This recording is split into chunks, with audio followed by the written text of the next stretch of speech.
309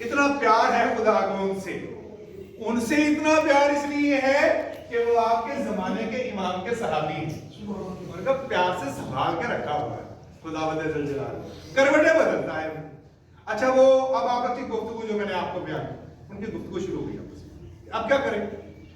کسی نے کہا کہ اس غار کے دھانے کو کھولا جائے گا، اب انہوں نے بھی زور لگا لیا، غار کا دھانا نہیں کھولا، پوری کوشش، پتھر کا بہت بڑا دروازہ سمجھ لی، اس غار کے آگے دروازے گول سا اس کا منہ تھا، اس کے آگے وہ پھنس گیا ہوا، اب کوشش کر کے ہٹ گئے، ان سے بھی نہ ہٹا، تو کہا کہ بھئی ہم نے جناب عیسیٰ علیہ السلام کی جو باتیں سنی ہیں نا، اس میں انہوں نے یہ فرمایا تھا کہ ایک ہی ذات ہے جو مدد کرتی ہے اور وہ خداوند ذوالجلال ہے، اور اس سے مدد مانگنے کا طریقہ یہ ہے کہ اپنا ایمان اس کے سامنے پیش کر دو، تو تمہارے ایمان کو وہ چیک کر کے اس کا تجزیہ کر کے تمہاری مدد فرماتا ہے، اتنی ہی تمہاری مدد فرماتا ہے۔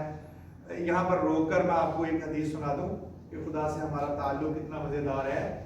آپ اگر تفاسیر پڑھیں نا قرآن کی تو آپ کو ملے گا، معصوم نے یہ فرمایا ہے کہ تم یہ دیکھنا چاہتے ہو، یہ مفہوم عرض کر رہا ہوں، پر محمد و آل محمد صلی اللہ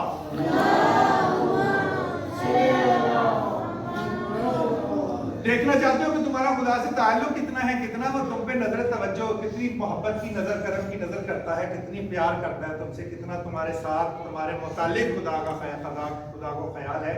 تو جب تم نماز پڑھتے ہو تو اپنی نماز کو دیکھیے، اس نماز میں تمہاری توجہ خدا کی طرف کتنی ہے، بس جتنی تمہاری توجہ ہے، جیسا وہ ویسا ہی تمہیں جواب ملے گا، جتنی خدا کے لیے تمہاری توجہ تمہاری نماز میں ہے، اتنا ہی خدا تم سے پیار کرتا ہے، اتنی ہی اس کی توجہ تمہاری طرف ہے۔ تو یہ بات انہوں نے دوسرے سے بیان کی، تو اس نے ان میں سے جو ایک تھا نا، اس نے کہا کہ میں پھر اپنے خدا کو اپنا ایمان پیش کروں۔ یہ بڑے اہم بیٹا واقعہ سمجھ آ رہی ہے جو سنا رہا ہوں؟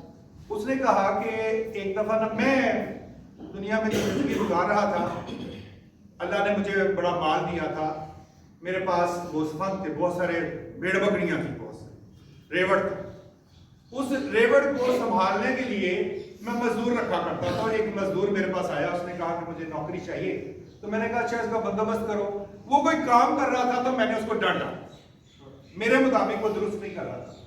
اس نے کہا کہ آقا میں تو بالکل صحیح کام کر رہا ہوں، لیکن میں نے اس کو زیادہ ڈانٹا، اتنا ڈانٹا کہ وہ دل برداشتہ ہو گیا، تو آدھے دن میں ہی نوکری چھوڑ کر اس نے کہا جی اچھا جی میں آپ کے ساتھ کام نہیں کرتا، آپ مجھے معاف کر دیں، میں چلتا ہوں۔ تو میں نے کہا کہ تمہیں مزدوری بھی نہیں ملتی۔ اس نے کہا ٹھیک ہے، جاتے جاتے میرے دل میں رحم آیا، میں نے کہا آؤ یار مزدوری لے جاؤ۔ اس نے کہا کہ نہیں جی میں نہیں لینی آپ نے کہا، وہ روتا ہوا چلا گیا۔ کہتے وہ چلا گیا، میرا دل پریشان، میں حیران تھا کہ یہ میں کیا کر بیٹھا۔ میں نے پھر اس مزدوری کی رقم کو کاؤنٹ کیا کہ وہ کتنی بنتی ہے۔ کچھ میرے ہاں ایک چھوٹا سا اسی وقت کسی بکری کا بچہ پیدا ہوا تھا، تو میں نے اس رقم کو اس سے جانچا تو وہ اس کی قیمت بنتی تھی، میں نے اس بکری کے بچے کو اس کے نام پہ رکھ لیا کہ جب بھی آئے گا تو اسے یہ میں دوں گا۔ اس کو پھر میں نے پالا، وہ بچہ بڑا ہو گیا، وہ بکری تھی، اب اس بکری اور بچے دیے، اس طرح اور زیادہ بکریاں ہو گئی۔ کچھ عرصے کے بعد وہ واپس نہ آیا۔ ایک دن وہ واپس آیا تو اس کے حصے کی کمائی کا جو بکریوں کا ریوڑ میں پال رہا تھا وہ کوئی زیادہ تعداد ان کی ہو گئی تھی، وہ میں نے الگ سے رکھا ہوا تھا۔ وہ آیا تو میں نے اس کو پیش کر دی، میں نے کہا یہ تمہاری ہے، مجھے معاف بھی کر دو۔ اس نے کہا میرے ساتھ مذاق کرتے ہو؟ تو میں نے کہا میں تمہارے ساتھ مذاق نہیں کرتا، مجھے جس پیغمبر نے دین سکھایا ہے، جو میرے ہاں تعلیم دی جا رہی ہے، وہ تعلیم یہ دی جا رہی ہے کہ حق پر اور انصاف پر قائم رہو اور بے ایمانی سے بچو، لوگوں کو تکلیف دینے سے بچو، تو تمہارے حصے میں ہی بڑھوتری ہوئی ہے۔ اگر اس میں سے کچھ لے کر میں کھاتا تو وہ میں حرام کھاتا، یہ میں نے تمہارا حصہ رکھا ہوا ہے تو یہ تم لے جاؤ۔ تو میں نے خدا کی طرف اس وقت ہاتھ بلند کیے، سجدہ کیا اور معافی مانگی اور کہا یہ میں خدا تیرے لیے فی سبیل اللہ للہ کر رہا ہوں۔ تو اللہ نے، میرا خیال ہے کہ میں نے یہ کام اللہ کے لیے خالص کیا تھا، اس کو یقیناً پسند ہوگا۔ اس نے یہ کہانی ختم کی تو پتھر تھوڑا سا سرک گیا، اللہ کی مدد آ گئی، اس کی یہ قبولیت ہو گئی کہ ہاں تیرے ایمان کی یہ بات مجھے پسند آئی ہے۔ تھوڑا سا ہٹا، لیکن ابھی اتنا راستہ نہیں بنا تھا کہ دوسرا جائے، پر محمد والے محمد صلوات۔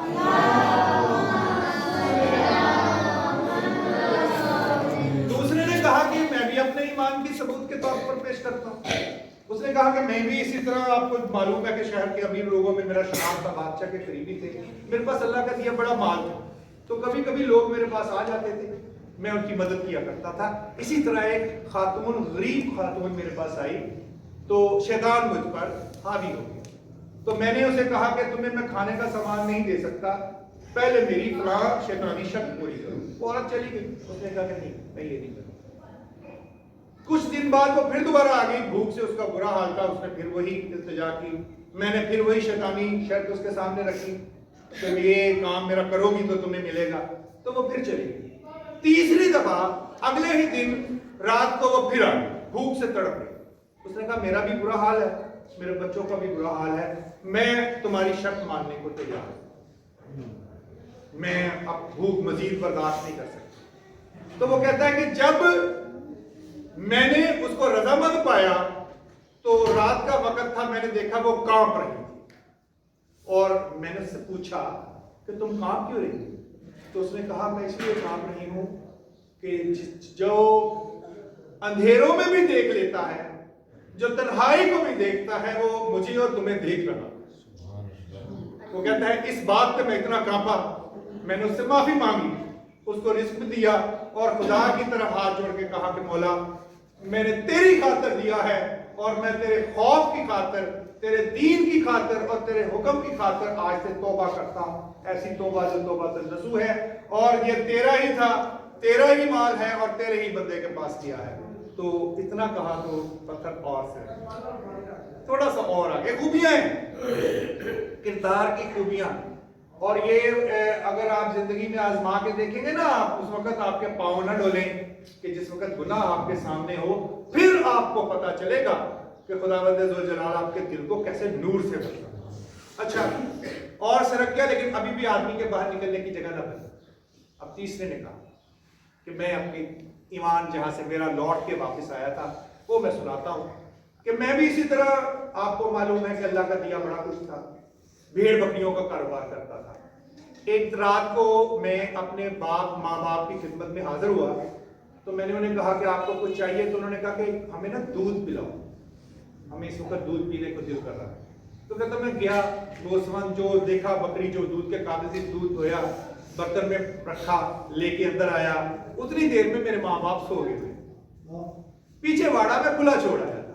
اب میں برتن لے کر کھڑا ہو گیا اپنے ماں باپ کے سرحانے کہ جب اٹھیں گے پلاؤں گا، کیونکہ ان کا حکم تھا کہ ہمیں دودھ پینے کو دل کر. چارپائی پہ بیمار بیٹھے لگے ہوئے، تو میں ان کو دودھ پلا کے چھوڑوں گا، جاؤں گا نہیں. میں کھڑا رہا. رات کے نہ جانے کس پہر وہ اٹھے، میں تھکا ہارا، ہاتھ میں وہ دودھ کا پیالہ لیے کھڑا تھا. اپنے ماں باپ کو کہا کہ میں حاضر ہوں. میں نے ان کو دودھ پلایا، اور جب واپس آیا تو میری بھیڑیں جو میں کھلی چھوڑ آیا تھا سب چلی گئی تھی. میں نے خدا کی طرف ہاتھ بلند کر کے عرض کی کہ میرے مولا میں نے تیری خاطر اپنے ماں باپ کا احترام تیرے نبی کے بتائے ہوئے طریقے کے مطابق للہ کیا ہے، خدا کے لیے کیا ہے. جب اس کی یہ کہانی ختم ہوئی تو وہ تھوڑا سا اور سے رہ گیا. اب گزرنے کا راستہ بن گیا، اس غار سے نکلنے کا راستہ بن گیا. یہ جو ماں باپ کی بات آپ کو عرض کر رہا نا، سورہ بقرہ میں بر محمد والے محمد صلی اللہ علیہ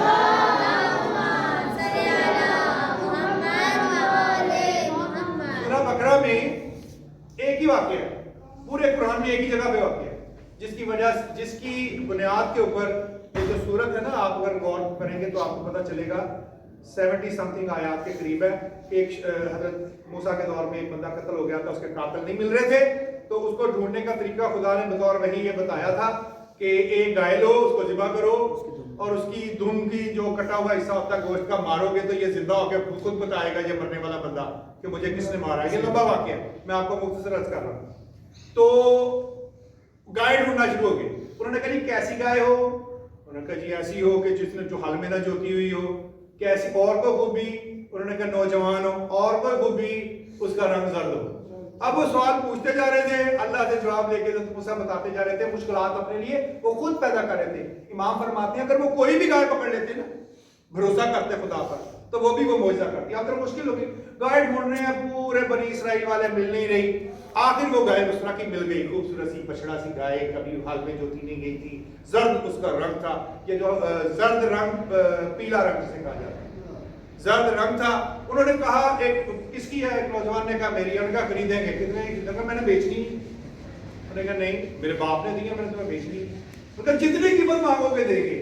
اب سامری کے دور کا وہ پرانا جو سونا اکٹھا کیا ہوا تھا فرعونوں کا, وہ ان کے پاس تھا. انہوں نے کہا سونا مانگو سونا دیں گے.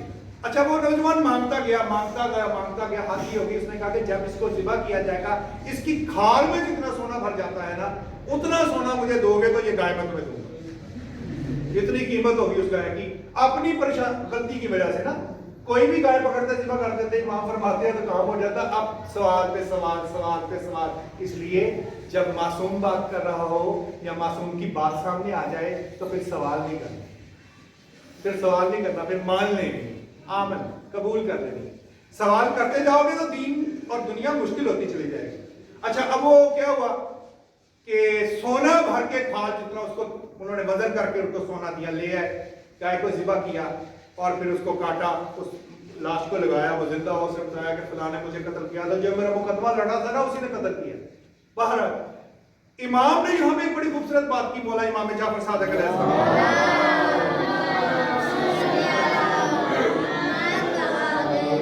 آپ نے فرمایا کہ اسے یہ گائے ملی اس طرح تھی کہ ایک دن وہ گاہک آیا اس کے پاس یہ گائے خریدنے کے لیے, اس کے باپ کی یہ گائے تھی. تو گاہک کو اس نے کہا تم ٹھہرو میں اپنے باپ سے پوچھ کے آتا ہوں اس کی قیمت کیا ہے. خیمے کے اندر گیا تو باپ سویا ہوا تھا. اب وہ باپ کو اٹھاؤں یا نہ اٹھاؤں دماغ میں ہی آیا, کہا کہ نہیں یہ باپ نے کہا تھا یہ جب بھی اس کی کمائی ہوگی تو تمہیں حصہ دوں گا, کھڑا رہتا. گاہک صاحب باہر کھڑے ہوئے ہیں, یہ خیمے میں اپنے باپ کے ساتھ کھڑے, باپ سوتا رہا نہ جانے کتنی دیر پر رکا.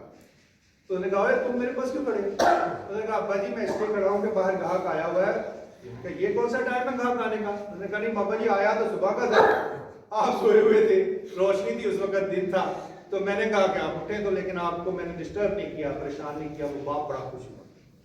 اچھا جاؤ گاہک کو لے کے آؤ. گاہک کی طرف گیا تو گاہک صاحب جا چکے تھے.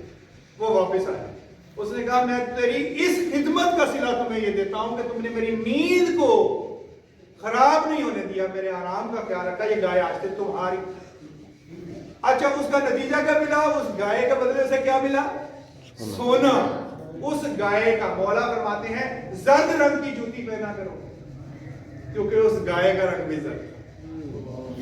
یہ امام نے فرمایا ہے زرد رنگ کی جوتی پہنو کیونکہ خدا نے اس گائے زرد رنگ کی گائے کے بدلے اس کو اتنا مال دیا تھا. اگر دنیا میں مال غربت نہیں چاہتے, دنیا میں اپنی جیب کو خالی نہیں رکھنا چاہتے تو زرد رنگ کی, اس لیے ہم تشیع زیادہ تر زرد یا سفید رنگ کی جوتی پہنتے ہیں, کالے رنگ کی جوتی نہیں پہنتے, رزق میں اس سے کمی ہوتی ہے. پر محمد والے محمد صلی اللہ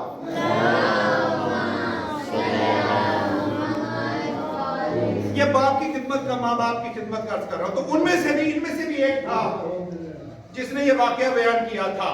اچھا وہ پھر گیا شہر میں کچھ پیسے لے کے, تو جو سکہ لے کے گیا نا سکہ, اس سکے پہ کسی دقیانوس کی تصویر تھی.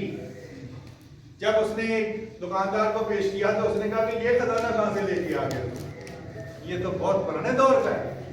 اس نے حیرت سے کہا کہ نہیں یہ میں تو ابھی گیا تھا تو اسی شہر کے بادشاہ کا ہے. اس نے کہا نہیں آپ کو نہیں چھوڑے, آپ تو پرانے دور کے لوگ لگ رہے ہو, آپ تو یہ خزانہ چھپا کے بیٹھے ہوئے ہو, بادشاہ کے پاس لے کے جائے گا. اس کا بادشاہ کے پاس لے جاؤ لیکن وہ مجھے زندہ نہیں چھوڑے گا. انہوں نے کہا کیوں؟ اس نے کہا کہ دقیانوس کے کفر سے تو بھاگ کے ہم یہاں سے گئے. انہوں نے دقیانوس کی بات کرتے ہو, اس کو تو مرے ہوئے 300 سال ہو گئے, کون سے دقیانوس کی بات کرتے ہیں؟ فلاں کیا نہیں. بادشاہ کے پاس لے کے گئے, بادشاہ نے واقعہ پورا سنا اور پھر واقعہ سننے کے بعد اس صحابی کے ساتھ واپس آیا اور کہا کہ آپ کیا چاہتے ہیں, دنیا میں واپس آنا یا غار میں جانا؟ میں غار میں جانا چاہتا ہوں. تو کہتے ہیں کہ اس نے وہاں پر ایک مسجد بنائی جو مسجد اب بھی قائم ہے. اب وہ ترکی میں بھی ہے, شام میں بھی ہے, تینوں اردن میں بھی, ان جگہ پر ساری مسجدیں ان کے نام سے ہیں. واللہ عالم یہ کون سی مقام ہے, لیکن مولا متقیان علی علیہ السلام حکم محمد مصطفیٰ سے اصحاب محمد مصطفیٰ کو لے کر اپنے اعجاز سے, اپنی طاقت کن فیکون یعنی اس ولایت سے جسے ولایت تکوینی کہتے ہیں, اپنی طاقت سے ان کو لے کر گئے تھے، ان کی زیارت کروا کے ان کو اٹھا کے انہیں کہا کہ کیا تم مجھے جانتے ہو؟ جب وہ اٹھے تو انہیں کہا السلام علیکم یا امیر المومنین، امیر المومنین آپ کو ہمارا سلام ہو۔ تو زیارت کروا کے دوبارہ سنوا دیا۔ ایک یہاں پر بات لوگ ہوئی ہے، آپ کے زمانے کے امام کو بھی امیر المومنین نہیں کہا جا سکتا۔ کوئی بھی دنیا میں امیر المومنین کہلانے کا حقدار نہیں ہے، کائنات میں ایک ہی امیر المومنین مولا متقیان علی علیہ السلام۔ اسی لیے تو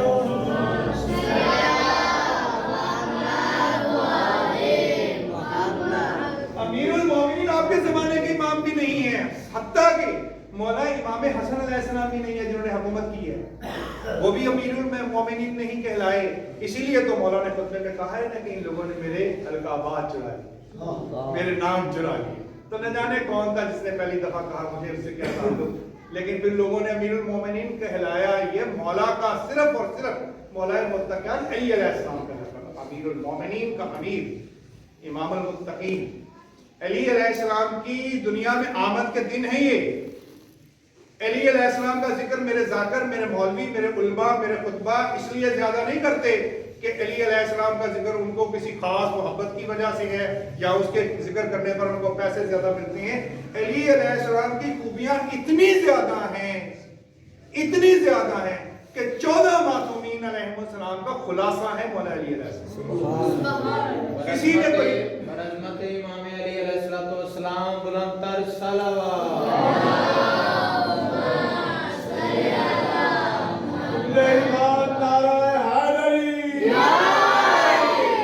آپ ختمی مرتبت محمد مصطفیٰ کو اوپر رکھ دینا، وہ تو سرتاج ہے نا اس گھرانے کے، کائنات کے۔ باقی جتنے بھی معصومین ہیں 13 معصومین علیہ السلام، سب کی خوبیاں اکٹھی کرنی شروع کر دو، سب کی خوبیاں کردار کی جنہوں نے کر کے دکھائی ہیں۔ خدا کی قسم مولا متقیان علیہ السلام کی خوبیوں کے برابر نہیں آتی۔ سبحان اللہ، اتنا بلند مقام ہے مولا کا، اس لیے تو حیرت گم ہو جاتی ہے نا لوگوں کو۔ لوگ ان کے متعلق وہ بات کر جاتے ہیں کہ جو ان کو شرک تک لے کے چلی جاتی ہے۔ مولا متقیان علیہ السلام کی عدالت، شجاعت، تدبر، گفتگو، تلوار بازی، انصاف، کتابوں کے کتابیں، دفتروں کے دفتر بڑے بڑے ہیں، سائنس پر گفتگو، آسمان کے ستاروں پر گفتگو، اس زمین کی تخلیق پر گفتگو، آسمان و کائنات کی تخلیق پر گفتگو، وہ باتیں کہ جو آج تک لوگ جن کے بارے میں تحقیق کر رہے ہیں تو ان کی تحقیق پوری نہیں ہو رہی۔ اتنی بلند بات مولا نے کی ہے، اسی لیے تو فرماتے تھے نا کہ پوچھو اس سے پہلے کہ میں تم پہ رہوں نا۔ تو مولا سے جس نے جو پوچھا مولا نے بتایا، اور جو بتایا ہے وہ ہماری اس دنیا کے علم کی بنیاد بن گیا ہے۔ اور شجاعت میں آپ کو کیا عرض کروں، ان کی دلیری کبھی بھی کائنات میں دنیا میں کسی فرد میں 2 خوبیاں اکٹھی نہیں ہوئی۔ یا تو وہ سائنسدان، انجینئر، عقل مند، ذہین، مبلغ، گفتگو اچھی کرنے والا ہوتا ہے، اگر نہیں تو کوئی بلند ہے تو پھر وہ سپاہی ہے، اس کے پاس وہ دماغ نہیں ہوتا، وہ صرف لڑنا جانتا ہے۔ تو جو شیر خدا بھی ہیں اور ممبر سنونی پر بیٹھ کے دعویٰ سنونی کرنے والے بھی ہیں، وہ دنیا میں ایک ہی کائنات میں شخصیت ہے، وہ مولا متقیان علی علیہ السلام۔ سب کی خوبیاں مولا متقیان علی علیہ السلام کے بیٹے نا امام حسین علیہ السلام۔ آپ کو پوری زندگی میں جو ہم پڑھتے ہیں، جو سنتے ہیں، بلند ترین مقام وہی ہے وہ جو کربلا کا 9-10 محرم کی رات اور دن آتی، انتہا کر دی نا سرکار مولا امام حسین علیہ السلام نے۔ صبر کی بھی انتہا اور جنگ کی بھی انتہا، بہادری کی بھی انتہا۔ یہ ان کی جو انتہا ہے، یہ مولا علی علیہ السلام کی جو ظاہری گزاری ہوئی زندگی ہے نا، اس کے صبر کے برابر نہیں۔ صابر ترین ذات کا نام علی علیہ السلام ہے۔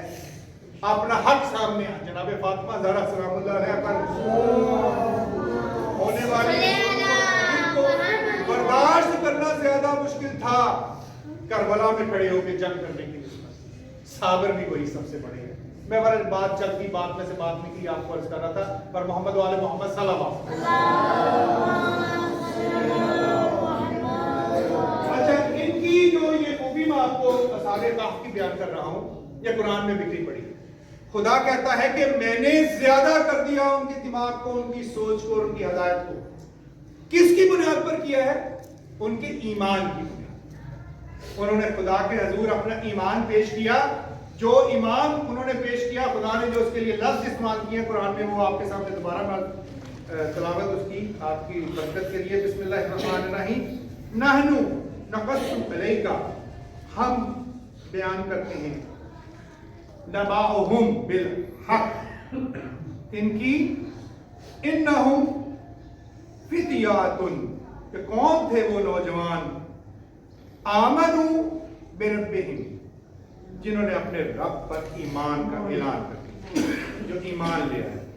وزدناہم ہدا، ہم نے ان کی ہدایت کو، ان کی اس ایمان کو، ان کی عقل کو اور بڑھا دیا. اور اتنا بڑھا دیا ہے اب خدا نے ان کے ایمان کو اور ان کی عقل کو، کہ جو دنیا کی عقلوں کی حیرت گم کرنے کے لیے آئے گا، جو دنیا کو عقل کے راستے پر دوبارہ لے کے آئے گا، اس کے سپاہی بن کر وہ تشریف لائیں گے. امام کے صحابی بن کر جنہوں نے آنا ہے. ان کی بلند ترین خوبیوں میں سے ایک خوبی ہے کہ وہ مدبر ہیں. ان کا ایمان کی وجہ سے ان کی ہدایت اور ان کی سوچ بڑھ گئی، ان کی زندہ ضمیری بڑھ گئی، ان کا اخلاق بڑھ گیا ہوا ہے. تو آج بھی اگر میں نے ان کی ایک ایک خوبی آپ کے سامنے عرض کیا، اور بھی بہت کچھ تاریخ میں لکھا ہوا ہے. باپ کی خدمت کرنا یا ماں باپ کی خدمت کرنا مشکل کام تو نہیں، آسان کام ہے. اپنے ایمان جو پیش کر رہے تھے خدا کے حضور، اور اپنے آپ کو برائی سے بچانا، لوگوں کے ناجائز فائدہ اٹھانے سے بچانا، ان کی کمزوریوں کا. اور سب سے بڑی بات کہ جب کسی کا کوئی حق ہو، اگر خدا نہ خواستہ غصب ہو جائے تو پھر اسی کی طرح لوٹانا جسے اس نے لوٹایا. یہ مشکل کام تو نہیں ہے. ان مشکل کاموں، ان آسان کاموں کو روزانہ سر انجام دیا جا سکتا ہے، روزانہ. اور جب ہم روزانہ سر انجام دیں گے تو خدا کس چیز کو بڑھائے گا؟ ہماری عقل کو بڑھائے گا، ہماری سوچ کو بڑھائے گا، ہماری ہدایت کو بڑھائے گا. یہ ایک ہاتھ دے اور دوسرے ہاتھ دے کر سودا ہے. محمد والے محمد سلام.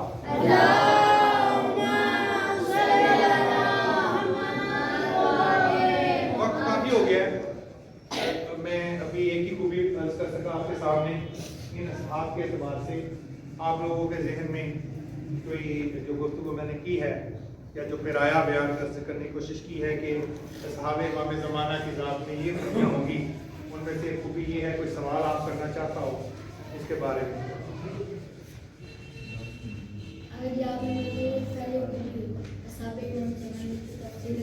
اونچی بولو. یہ تفسیر قرآن آپ نے بتایا ہے، یہ پہلی علامت ہے. اس کے جو پیسے لیتے ہیں یہ جائز ہے اور ہم کہیں تو؟ شاباش، بیٹھ جاؤ. Very good question. پورے کا پورے دین کا سوال پوچھ لیا اس نے، پورے کے پورے دین کا سوال. نام کیا تمہارا؟ محمد علی. محمد طیب. طیب. آپ کا سوال بیٹا اتنا خوبصورت ہے کہ سارے کے سارے دین کا خلاصہ یہ ہے. اللہ نے یہ فرمایا ہے کہ میری آیات کو سستے داموں مت بیچو، کہ خداوند ذوالجلال نے فرمایا. کلام مجید پڑھانے کے پیسے لینا حرام ہے، تشیع میں نہیں، سب میں، باقی بھی اس کو مانتے ہیں. مولا متقیان علیہ السلام نے فرمایا تھا، ایک بندے نے کہا کہ میں آپ سے اللہ کے لیے پیار کرتا ہوں کوفے میں. آپ نے کہا میں اللہ کے لیے تم سے دشمنی رکھتا ہوں. اس نے کہا کہ مولا ایسے تو نہ کریں، میں تو آپ سے پیار کرتا ہوں خدا کے لیے. انہوں نے کہا میں خدا کے لیے تم سے پھر دشمنی رکھتا ہوں، میں پھر کہتا ہوں. اس نے کہا جی غلطی کیا ہو گئی؟ انہوں نے کہا تم قرآن پڑھانے کے پیسے لیتے ہو. مولا متقیان علیہ السلام کی اس کی سر دشمنی ہے قرآن پڑھانے کے پیسے لینے کی وجہ سے. اچھا میں ایک منٹ اس کو مکمل کروں. قرآن پڑھانے کے پیسے لینا، آذان دینے کے پیسے لینا، نماز پڑھانے کے پیسے لینا، احادیث پر احادیث موجود ہیں، وہ حرام ہے، باطل ہے ہمارے ہاں. تو لہذا قرآن کے ساتھ جو قرآن کی تفسیر بھی پڑھائی جا رہی ہے اصل میں وہ بھی قرآن ہی. تو قرآن اور قرآن کی تفسیر دو مختلف چیزیں نہیں ہیں. کہ آپ کیا فرما رہے تھے؟ یہ جو قاری حضرات جو پڑھاتے ہیں قرآن مجید اور اس طرح ہمارے ایک ٹرینڈ بنا ہوا ہے، جی تو یہ بھی بھی حرام ہی ہوگا. جی حرام. مولا امام جعفر صادق علیہ السلام مولا سے یہ سوال ہوا تھا، یہی سوال کہ اس طرح پیسے لیتے بتایا تھا, اس نے کہا قرآن پڑھانے کے پیسے نہ لو, تم اگر پیسے لینا چاہتے ہو تو ان کو حساب پڑھاؤ ساتھ. یعنی حساب سے مراد ہے میتھمیٹکس میں, اس بندے کو آتی ہوگی نا میتھمیٹکس, جتنا سوال پوچھا ہوگا. جو تم دنیا کی تعلیم دینے کے پیسے اجازت مل گئی یہاں سے, کسی کو قرآن پڑھانا چاہتے ہو تو قرآن کی سودے بازی نہ کرو, اپنا اور خوبی بھی استعمال کرو. قرآن مفت پڑھاؤ اللہ کے لیے للہ, اور کسی اور خوبی کے پیسے لو. اگر تمہیں مجبوری ہے, جاب بھی کرنی ہے, کاروبار بھی کرنا ہے, تو حساب پڑھاؤ. ہاں یہ الگ بات ہے کہ اگر کوئی از خود کسی کو دینا چاہے اس کی اس خوبی کی بنیاد پر کہ وہ قرآن پڑھاتا ہے, یا وہ ذکر محمد والے محمد کرتا ہے, یا وہ کسی اور دین کے کام پہ لگا ہے, تو یہ جائز ہے, یہ واجب ہے, ہمیں دینا چاہیے. ہم پہ ذمہ داری ہے اس کی کہ اس کا بوجھ اٹھائیں معاشرے کا. طے نہ کرے, اگر کوئی دے دے, دل میں یہ امید بھی رکھ کے قرآن نہیں پڑھانا, یہ امید بھی نہیں کہ مجھے کچھ ملے گا. تم قرآن پڑھاؤ, جس کو پڑھایا جا رہا ہے اس کو دماغ برقرار رکھنا چاہیے, اس کو اس کی مدد کرنی چاہیے. مسائل وغیرہ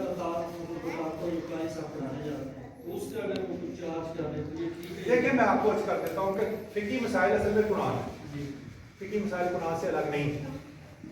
جو چارج کرنے کی فرمان معصوم, یہ میں آپ کو فرمان سنایا من لا یحضر الفقیہ کا, ہماری 4 کتابوں میں سے ایک کتاب ہے, اس کا فرمان سنایا. جو اجازت ملی ہے نا, وہ جس چیز کی ملی ہے وہ دنیا کی باتیں, میتھمیٹکس, ریاضی وغیرہ, اس کی اجازت ملی ہے.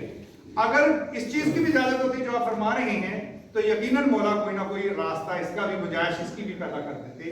ہاں ایک روایت ہے جو مختلف کتابوں میں موجود ہے, جو میرا خیال ہے کہ جو ہماری ایسر المقال ہے اس میں بھی ہے, کہ کہا کہ جی حج پر لوگ جاتے ہیں تو یا ہم جاتے ہیں تو ذکر کرتے ہیں اہل بیت کا, تو لوگ ہماری مدد کرتے ہیں, لوگ ہماری مدد کرتے ہیں, تو کیا یہ بھی سوال قرآن کی آیات کو بھیجنے والی بات ہے؟ تو مولانا نے کہا نہیں, اس کے معنی یہ نہیں ہے یہاں پر.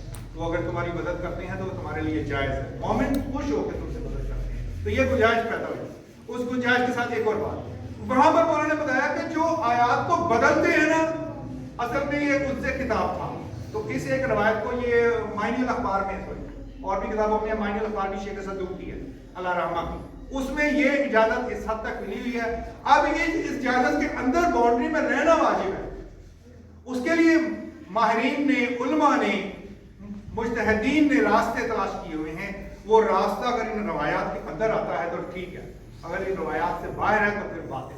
یہ آپ کے فرمائیں. یہ ذاکرین جاتے نہیں اور علماء کرام کس نے انوائٹ کیا مجلس پر, تو وہ اس کا مکمل زیادہ راہ نہیں دے رہا, اس کے بارے میں کیا حکم ہے؟ اس نے بلایا تو ہے لیکن اس نے طے نہیں کی ہے, لیکن اس کا زیادہ راہ مکمل نہیں ہے, تو اس کا کیا پروسیجر ہے, اس کو کیا کوئی مانگنا نہیں ہے. زیادہ راہ کے لیے تو آپ گئے ہی نہیں, زیادہ راہ کے لیے آپ نہیں گئے. میرے یہ دوست ہیں احباب ہیں, مجھے کہتے ہیں کہ شاید آپ ہم کیا کریں, ہم لینے آ جایا کریں, یعنی زیادہ راہ ہی مانگنا. میں ان کو کہتا ہوں نہیں یار, میں چنچی رکشے پہ آ جاؤں گا, یا موٹر سائیکل ہے میرے پاس, میں نے اسی کام کے لیے ہوئی ہے 18-19 ہزار, میں اس پر آ جاؤں گا. اس بات سے بچنے کے لیے کہ کہیں میں ان سے زیادہ راہ بھی نہ مانگوں. یہ تقوی کا اختیار کرنا ضروری ہے نا. آپ جب زیادہ راہ کا بھی ذہن میں لے کر جائیں گے تو پھر گھر میں بیٹھ جائیں, کیونکہ کسی بھی معصوم نے سفر کر کے مجلس نہیں پڑھی, جا کے مجلس نہیں پڑھی. جہاں ہوتے تھے, اب میں شیخوپورہ میں وہ تھوڑا سا سفر کرتا ہوں, یہاں آ جاتا ہوں تو ٹھیک ہے, پیسے بھی نہیں لگتے, پیدل بھی بندہ آ جا سکتا ہے. آپ ذکر محمد والے محمد کرنا چاہتے ہیں تو پھر آپ نے اس شہر میں کریں جہاں لوگ آپ کو جانتے ہیں, یہ ایک الگ ٹاپک ہے. لیکن باہر زیادہ راہ بھی ذہن میں نہیں ہونا چاہیے. کسی نے مجلس کے لیے بلایا جائے, اس کی مجلس پڑھے, دے دے, ٹھیک ہے, نہیں دے تو واپس آ جائے. شاہد بھائی جب قاری صاحب جاتے ہیں گھروں میں پرانے, وہ ہمارے ہوئے اہل سنت جی, تو ان کے لیے عقیدہ ہے وہ اپنی گاڑی پہ جاتے ہیں, فیول استعمال کر کے جاتے ہیں, تو عقیدہ احمد ان کے لیے جائز ہے. یہ بات احمد سے مراد موٹر سائیکل کیا مانگتے ہیں وہ؟ نہیں, جائز نہیں ہے, مانگ کے لینا جائز نہیں, مانگا نہیں. وہ تو صاحب نے سوال کیا تھا, اس کا جواب میں نے عرض کر دیا کہ میں تو اگر کوئی میرے بچے کو قرآن پڑھائے, میں نے خود پڑھایا, باپ پہ واجب ہے فرمانے خدائے متقیان علیہ السلام. بہرحال میں نے خود پڑھایا, کوئی نہیں پڑھا سکتا, ٹائم نہیں ہے. وہ کسی کو کہتا ہے کہ آپ میرے بچوں کو قرآن پڑھا دیں, وہ اپنا گھر بھی بیچ دے, اپنے آپ کو بھی بیچ دے, تو اس قاری کا حق ادا نہیں کر سکتا, اس کا حق ذمت ادا نہیں کر سکتا. لیکن وہ قاری آ کے کہے کہ مجھے 1000 روپیہ دے دو تو پھر یہ آپ نہیں وہ منہ سے نہ کہے، وہ اپنی خوشی سے دے سکتے ہیں نا، آپ اگر چاہیں تو دے سکتے ہیں. آپ کی محبت ہے اللہ کے دین سے اور اس کی آیات کی تلاوت کرنے والے سے آپ کی محبت ہے. قاری دنیا کے عظیم ترین لوگ ہوتے ہیں، بلند مرتبہ قرآن پڑھنے والے کتنے عظیم ہیں. آپ قرآن پڑھ کے دیکھیں، جو قرآن کی آیات پڑھتے ہیں، راوی ہیں، راویوں کی عظمت اتنی ہے کہ کسی اور کے پاس نہ جاؤ، راویوں سے جا کے سوال پوچھو جو احادیث کو پڑھتے ہیں. بہرحال یہ ایک جو سوال میں نے پوچھا تھا یا آپ نے پوچھا تھا، اس کا مختصر دوبارہ احاطہ کرتا ہوں میں کہ قرآن پڑھنے کی اور میرے نزدیک ذکر اہل بیت مجالس، میں نے اپنی ڈیوٹی خود لی ہے، مجھے کسی نے یہ جواب نہیں دی، میں نے ذمہ داری لی ہے. اگر میں اس اہل نہیں ہوں تو چھوڑ دوں، جا کے ریڈی لگاؤں، کام کروں. شفا نقوی صاحب کے بارے میں ایک شخص ان کے بارے میں مشہور ہے جو جنہوں نے جامعہ کوثر بنایا ہے، یا دوسرے جو عالم ہیں، ان کے بیٹے نے جب تعلیم حاصل کر لی تو اس نے کہا کہ کسی کو میری سفارش کر دیں. میرا تھا شیخ محسن نقوی صاحب کے پاس، جن کو آیت اللہ خمینی کے بیٹے نے گھر بنا کے دیا، ٹوٹی چھت والا تھا جہاں رہتے تھے. آیت اللہ خمینی کے بیٹے احمد آئے یہاں پر، دیکھا تو آپ کے پاس تو اتنا بڑا مدرسہ بنا دیا، آپ کو طرح کا اپنا گھر نہیں ہے تو چلو میں اپنی جیب سے آپ کو گھر بنا کے دے دوں.